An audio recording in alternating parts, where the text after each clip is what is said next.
আগরতলায় বাংলাদেশের উপ হাইকমিশনে হামলার অভিযোগে 7 জনকে আটক করেছে ভারতীয় পুলিশ।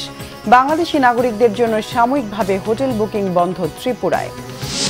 প্ররোচনার মুখে শান্ত থাকতে দেশবাসীর প্রতি অনুরোধ তারেক রহমানের। ভারতে কর্মরত কূটনীতিকদের নিরাপত্তায় শান্তিরক্ষী মোতায়েন সরকারের প্রতি রিজভির আহ্বান। আদালতে চিন্ময়ের পক্ষে ছিলেন না কোনো আইনজীবী, জামিনের পরবর্তী শুনানি 2রা জানুয়ারি।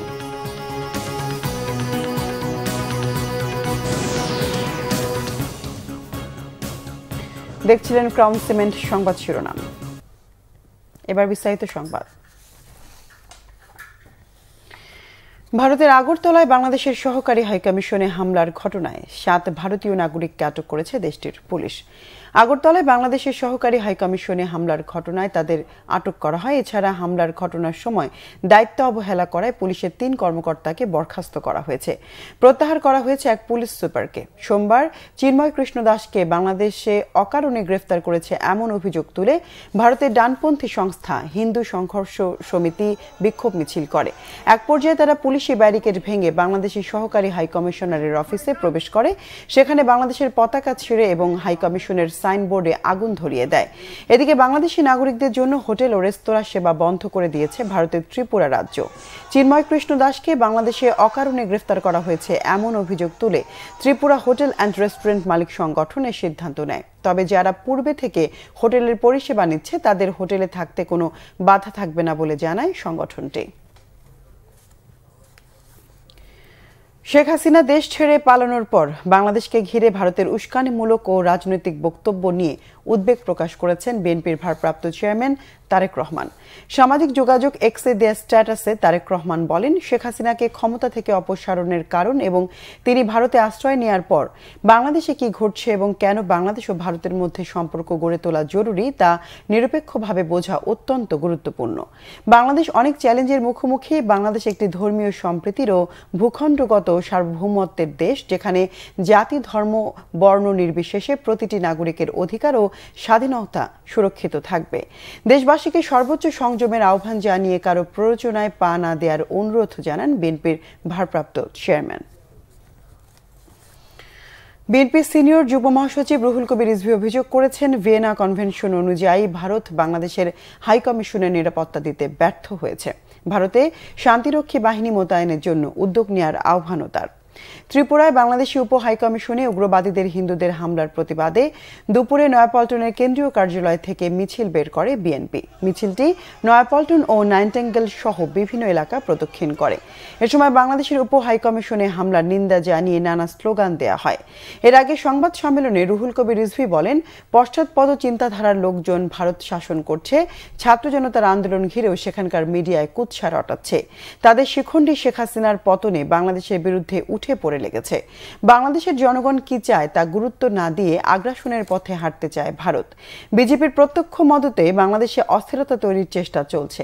ভারতের দিকে না তাকিয়ে নিরাপত্তাহীনতা দেখা দিলে তা সরকারকে জানাতে সংখ্যালঘুদের প্রতি আহ্বান জানান তিনি। কাশ্মীর, মণিপুর, আসামে শান্তিরক্ষী নিয়োগ করে আগে নিজেদের ঘর সামলাতে ভারতকে পরামর্শ দেন বিএনপির এই নেতা। নৌপরিবহন উপদেষ্টা এম শওকত হোসেন বলেছেন, গায়ে পড়ে ঝগড়া করলে বাংলাদেশের মানুষ আর ভারতমুখী হবে না। দুপুরে চাঁদপুর আধুনিক লঞ্চ টার্মিনাল কাজের অগ্রগতি পরিদর্শন শেষে সাংবাদিকদের তিনি একথা বলেন। নৌপরিবহন উপদেষ্টা আরও বলেন, ভারত যা করছে কোনো কারণ নেই এসব করার। এদেশের সব ধর্মের মানুষের ভালো মন্দ সমানভাবে দেখা হচ্ছে।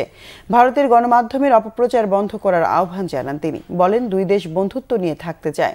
আধুনিক লঞ্চ টার্মিনাল কাজের অগ্রগতি প্রসঙ্গে তিনি বলেন, আগে যে অনিয়ম চুরি হয়েছে সেগুলো এখন আর ফিরিয়ে আনা যাবে না।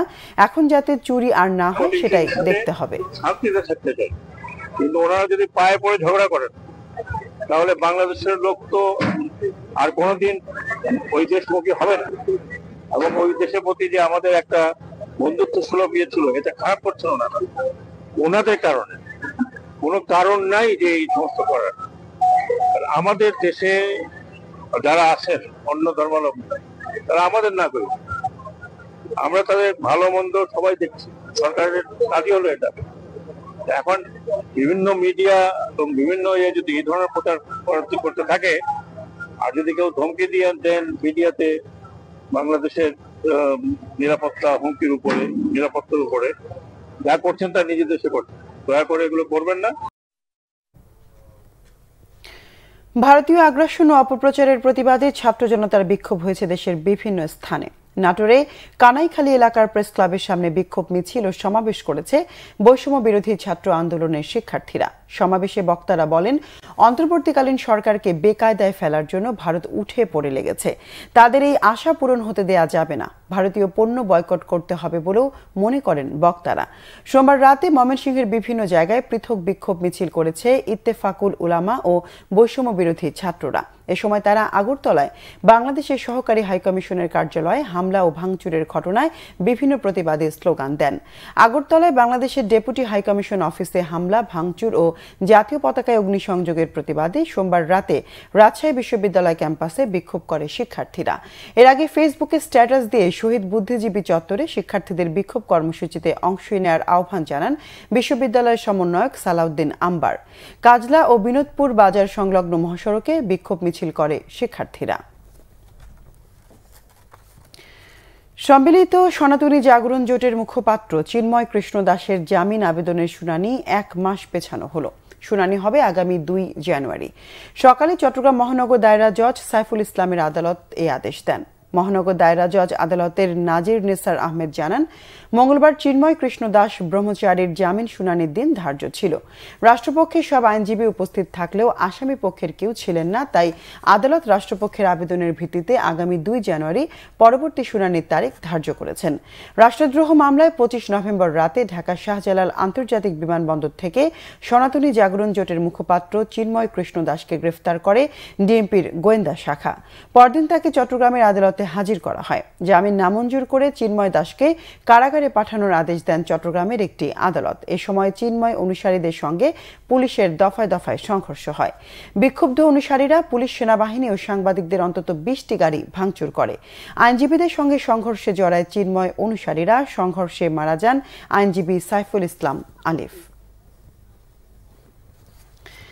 দর্শক, এ ছিল এখনকার মতো। পরের সংবাদ সন্ধ্যা 6টায়। এর আগে বিকেল 5টায় রয়েছে নিউজ টপ 10 দেখার আমন্ত্রণ রইল।